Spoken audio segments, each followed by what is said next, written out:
We're here at Sonoma Booster Station number 2, where our project added 2 new 250 horsepower pumps. This site consists of 2 booster stations. Sonoma Booster Station number 1 was built in 1968, and Sonoma Booster Station number 2 was built in 1986. Sonoma Booster Station number 2 delivers water to the Sonoma and Oakmont aqueducts.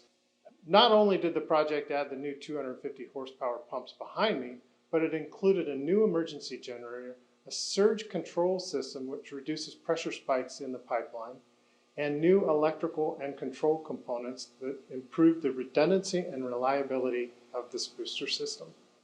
This project was financed by customers along the Sonoma and Oakmont aqueducts. Projects like this show Sonoma Water's dedication to investing in aging infrastructure and providing clean, reliable water.